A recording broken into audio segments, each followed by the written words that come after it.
Chris Christie was in Boston last week saying that Republicans have over-intellectualized this, quoting from him and speaking to some fundraisers.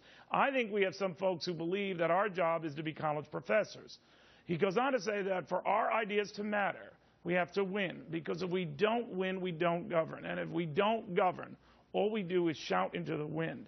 I think he was making a veiled swipe at your son, Rand Paul, if not you. What do you think of that?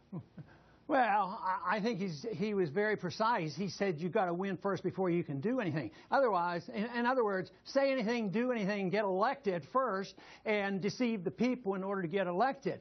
You know, Grover Cleveland was one of my favorite presidents, and he had a saying that said that if you win an election or get reelected by saying anything, what good is it?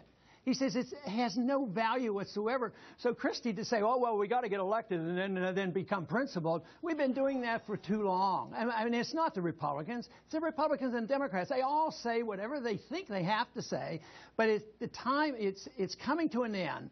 The foreign policy is in shambles. The foreign policy of intervention is coming to an end. This fiscal policy is out of control. The numbers just don't add up. And also the banking system and the Federal Reserve System, it's all coming to an end. So they can't keep saying these things. The American people are waking up to the reality that something has to give, and it certainly isn't by saying, well, say anything you can. Let's get elected, then we as Republicans will straighten this mess up. I'm sorry, we're tight for time, but you seem to be saying then, just to be clear, that you would rather lose an election with a Chris Christie on the ticket than win under those compromised principles with him. Well, it's irrelevant. It wouldn't motivate me to get too excited. You know, it's sort of like asking me about who should be the Federal Reserve Board chairman. You know, my answer there was neither of the two candidates, you know, offer any changes. It's the same old stuff, and that's generally the case with both of the political parties, because foreign policy never changes. You know, you think,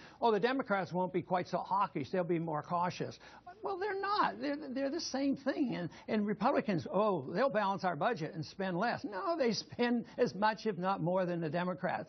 But, like I said, the American people are waking up, and I think they're getting sick and tired of it. We will watch